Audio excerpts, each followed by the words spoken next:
Welcome to the First Class Agers, the podcast for curious, fun-loving agers. I'm Marlene Nix, and Ido Laufer is with me. And again, we have a very interesting subject, and the title is Motivation. You know, Ido, I just was looking at all kinds of ideas and thinking about them to myself. And I said, well, this looks interesting. What do you think about wired to be inspired? So first of all, I think it's a well-known phrase. And I think it's wired. People might think it is something passive. You don't need to do anything. You just need to be wired. However, to be inspired, it means it's an active, situation where you are opening your eyes, you're opening your ears, you're thinking about it, you are open to be inspired. You're looking for stuff to be inspired with or inspired by, and then you can pick up the thing that you are inspired, that caused curiosity that we talked in the last episode, and then you are motivated because you have the curiosity and you want to start searching for or experimenting what you've just come up with. You know, I think your point here about being active is the key to the answer, because instead of talking about people's attitude of anti-aging, I see pro-aging. What does that mean? To me, pro-aging is, number one, being active, whether it's physical or thinking about your cognitive state, or it is emotional, getting involved.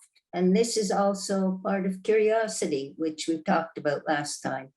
And I think about motivation when I look at the different possibilities. You can always say yes. Don't even think of saying no. Give it a try. And that's how one gets interested in something, picks it up, and does it. How do you feel when you talk about motivation? Do you see it as a reward for something you put your effort into? Motivation, it's something very hard. And for example, I had a talk with my father about his motivation to wake up every morning at 5 o'clock or even sooner and go swimming. And he told me that the main thing is when you're lying in bed and you want to keep on staying in the warm bed, the first thing is just to sit down in order to get out of bed. And then everything starts to flow. And for him, for people who are already motivated and they have their morning routine and they're doing it, all they need is the first action. And then there's a cascade of actions that they take and they don't even think about it. They just, once they get out of bed, they already know what they need to do, and it's a routine. And then these people don't really need to get motivated because they already have it in their routine. You know, he's a very smart man, and your thinking is right on, because I call it my get up and go. And it really is, because the minute, look at it even physically, the minute you sit up, you're being active, okay? You take a deep breath, you say to yourself, what am I going to do today? And you have a routine, you start with the routine and you follow through. So really you get going. And it's, when I just started, and I still find it very hard to motivate people to start practicing in order to remain active, in order to not break anything when they fall, so they can protect their independence. Something very active that they need to do. And people are afraid of being active, of being committed to something and start doing things and making an effort. And in order to, not even to make an effort, in order to do something that is out of your routine, it requires some motivation.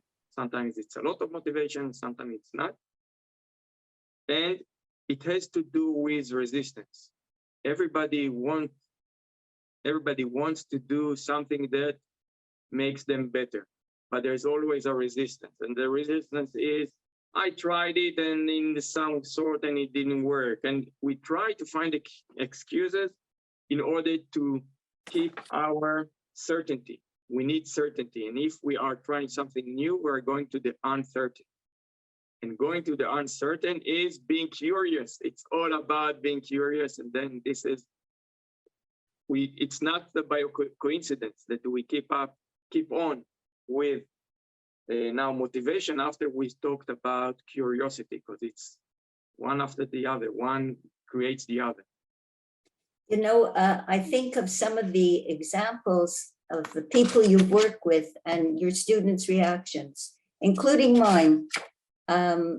If you're in a position that you're dissatisfied with something, let's give the example, so many of us older people are afraid of falling. But if you say, okay, I'm afraid, it forces you to do something about it. Now, this force, it could be the main reason that you talked about resistance. You have all kinds of doubts. What will it be like? And you make excuses.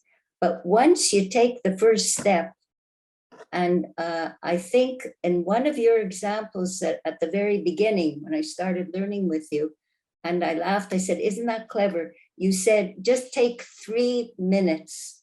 You can multitask by brushing your teeth and raising your knee.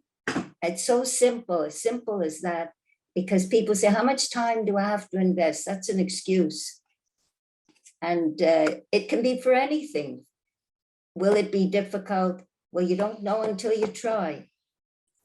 So if you take a bite size at the beginning, instead of taking this big portion of how much time will it take, and do I have to do it every day, and what time are they, those are only excuses. And what do you think about how you plan your courses? What is the reason that you break it down into becoming more attractive, and how? It's something that I'm struggling with. What you just mentioned, the 5 exercises in 3 minutes, is my best-selling lesson. And it is, when I built it, it was precisely for the people that find it hard to pick up the habit of training. And I needed something very simple, very short, that you can attach it to already ritual that you already own. I'd say a positive ritual that you already own.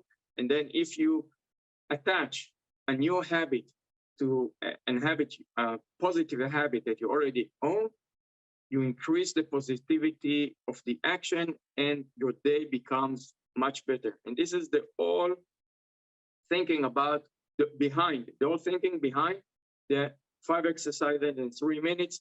You wake up, you do your morning routine, and then everybody can spare 3 minutes after they brush their teeth and wash their face, and they're already recovered from sleeping and are already awake. Only invest 3 minutes in yourself, and then your whole day would be different, would change, because you've already did something for yourself. So you can be more energetic, you could be more positive, you could be more optimistic, because you've already done something. You're not just thinking in your chair and thinking, what would be next for today? You've achieved something. And once you achieved something, it's easier to pile up another achievement. And then you can keep on and do the next thing that you promised to yourself. You have one mark on your belt, one achievement, go on with your day with achievements. You know, it's true. It's the principle of reward. Okay, it's a small reward. You start feeling better. You start feeling more energetic. It's encouraging. And all you need is a little bit of encouragement. It could be anything that you do. But if you start off with more energy, because you took 3 minutes to do something with yourself, then 5 minutes. And then I'm coming back to the situation where the older person, I know because I've experienced it, it's not just another research program or some kind of questionnaire. After you have faced your fear by doing something about it, then that fear starts to be less intense and it's not so frightening now, because you say to yourself, look, I started a program, I'm giving it a try. And then if you start seeing results, like you say, it could be the example of energy. If you have more energy because you did some exercise, but you're learning something new, and that's a reward. And that keeps you, if you're talking about pro-aging instead of anti-aging, it keeps you younger in thought, younger in movement, and you start feeling more the physical benefits. So motivation gives you reward. And could you give some examples of your own experiences when you said, I did it? Wasn't so bad? Is when I was taking my son to box with me in the same club of Yaakov Shmuel, one of Israel's most recognized boxer, and he is also fought in the Olympics, in the Korean Olympics. And I took him there, and it was a friend of mine and myself. We took both of our sons, who were most at the same, exactly the same age, and they were training between themselves, and that we were training with ourselves. It's in the basement, and when we were climbing the stairs, I asked the son of my friend, I asked him, do you like boxing? So he told me, I really like when we are already climbing the stairs out of there. See? And then I know that I've done my practice. I know that I proceed, and then I'm getting out of this horrible place for the rest of the day. And we persisted, the kids already persisted for 2 years with it. And it's something that it came to be that I'd say that the reward was getting out of there after this horrible training. And it was very, very encouraging for me. Today, every week, I have my boxing practice that I practice on a heavy bag by myself. And there is a guy that I follow because he gives me it's a recorded lesson, and he gives me my routine, this morning routine. The waking up part, to get out of bed and start doing it, is the hardest part. Once I'm out there, I'm shaving, I'm doing my routine, I go and do my meditation there, and then my breathing techniques, and then I go boxing. I think the most important decision comes in the night before, that I know tomorrow this is my routine. It's not something that I wake up and think, what am I doing tomorrow or today? It is, I know exactly what I need to do because I set it up yesterday, and I'm waking up and doing this routine because this is it. And it's so true. It's like the expression, get ready, get set, go. Another example I was thinking about was hesitating to jump into cold water. Whether it could be a swimming pool, it could be a lake, but you say, I don't like it. But if you say to yourself, I'll enjoy it once I'm in, and once I've done it, and when I come out, wow, I'm rewarded, I did it. It's the same idea, because when you have motivation, whether you really, really like it or not, that's not important. It's that drive that you say to yourself, I'm going to do it, and you do it. And if you did it, then you're rewarded. So the example you just gave is so true, because it became a habit in a way, and a good one. It's very easy for me to relate to the cold water because I've been practicing with the Wim Hof technique, which is all about breathing and then cold water or ice cold water. And Ice cold. Ice cold.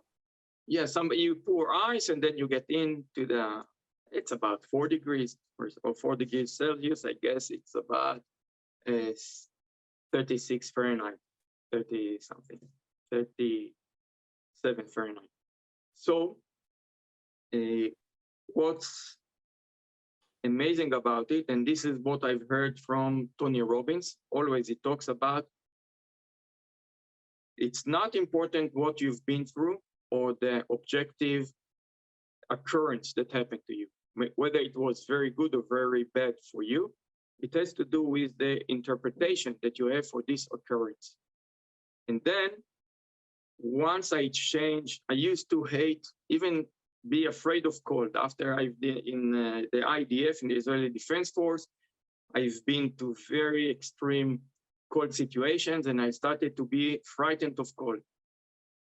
Really, being cold was something that I did everything I could do in order not to be in this situation. And then a few years ago, I decided that it's enough to be frightened. I need to get rid of this situation. So I went surfing. I usually go surfing early in the morning. So wintertime, 6 o'clock, it's still dark. And I went in and surfed. And when I got out of the water, there's a thermometer on the lifeguard's hatch. So I looked at it and I saw that it's 4 degrees. And I took my wetsuit off and I went into the cold shower, the open shower on the beach. And I started breathing. And the minute that I was able to control my breath, that's the minute that I stopped feeling cold. And then it was such a nice experience. And since then, when I go surfing in the winter, part of the things that I'm craving for is the cold shower afterwards. But it's the meaning that I give it to it.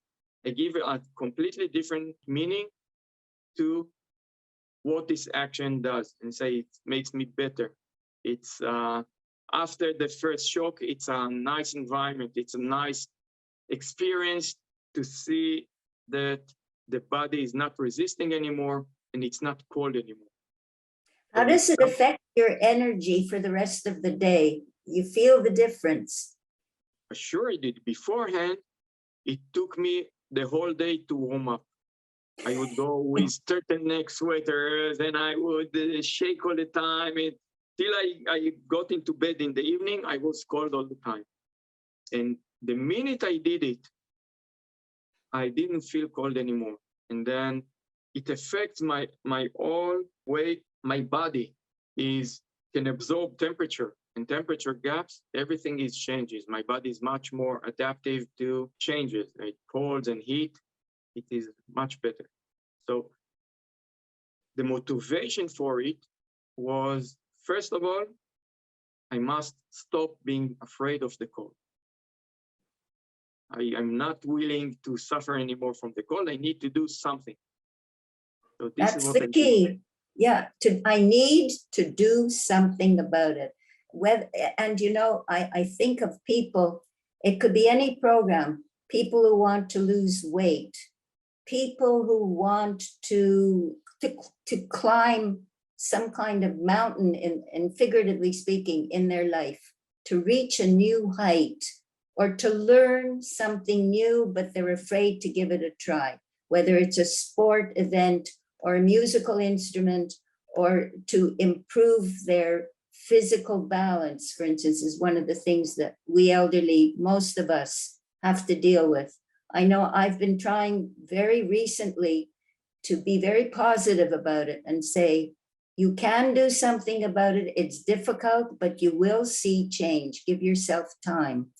And the motivation has to keep you, for me, it keeps me going because I say to myself, slowly, you'll notice a difference. The example you gave was an excellent one because I can't imagine any other Israeli that I know jumping into cold water at that temperature and enjoying it when it comes out. There are some Wim Hof guys and girls or ladies, and it's picking up in some areas that I find. I think that the motivation part is everybody has motivation to do something, has the motivation to improve their life, to improve the way they live, they be happier, be more energetic. Everybody is motivated. The difference from being motivated to action is the amount of barriers that you just put yourself mentally.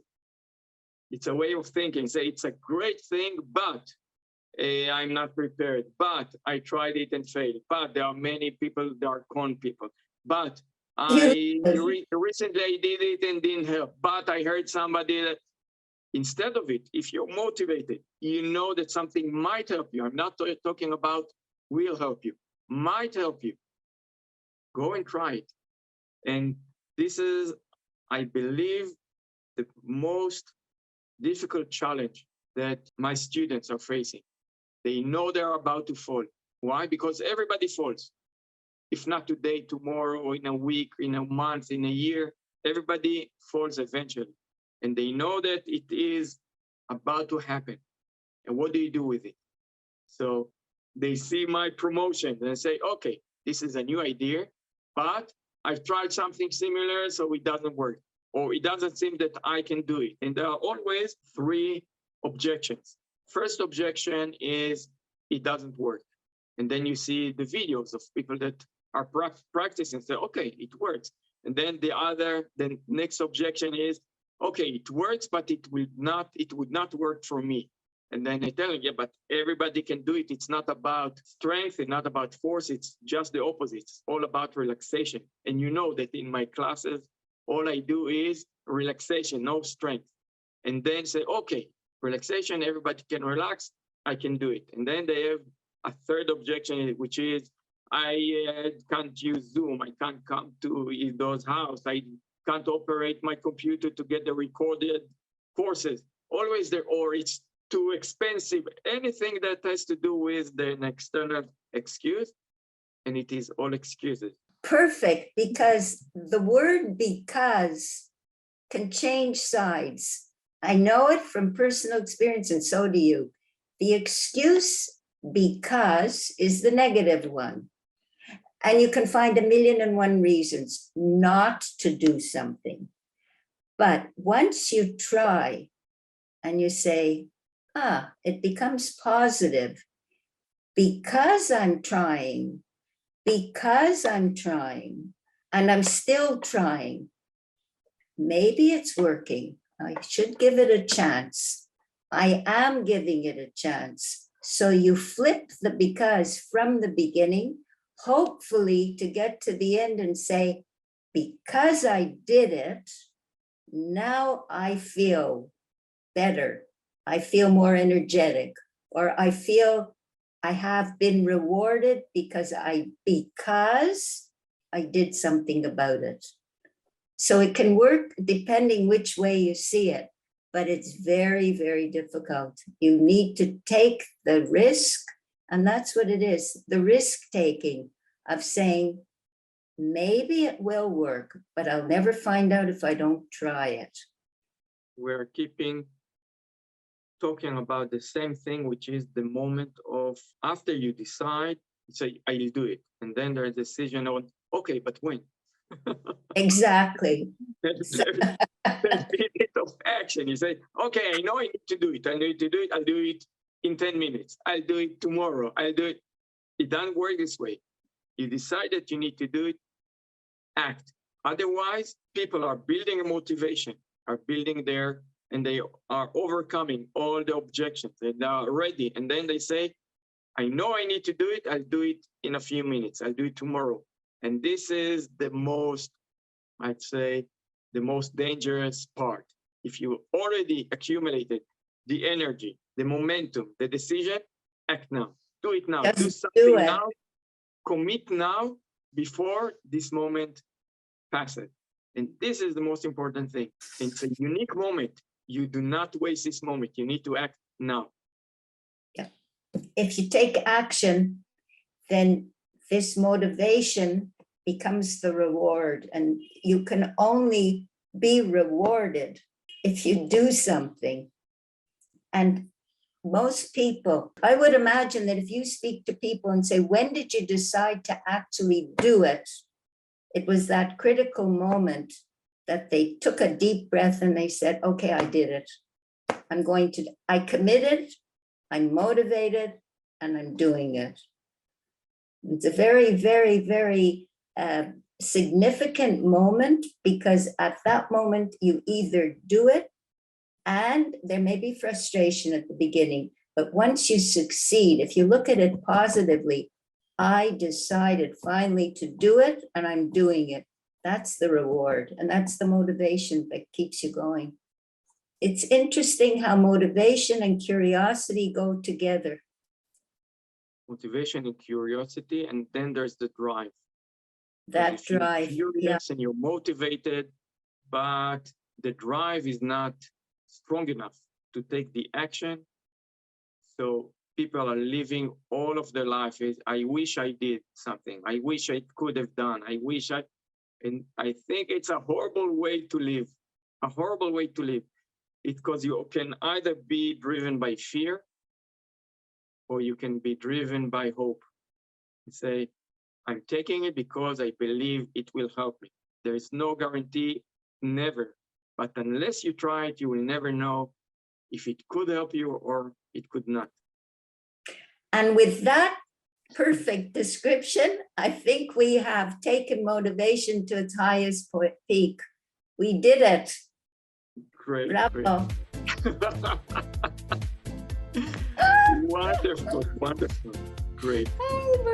Thank you very much for listening to the First Class Ager, the podcast for the curious, fun-loving agers. It's Ido Laufer, and with me is Marlene Nix, and we're so happy that you've listened to our episode.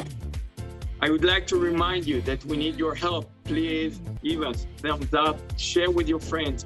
If you liked it, share with others that can like it, and we'll see you in the next episode. Thank you very much.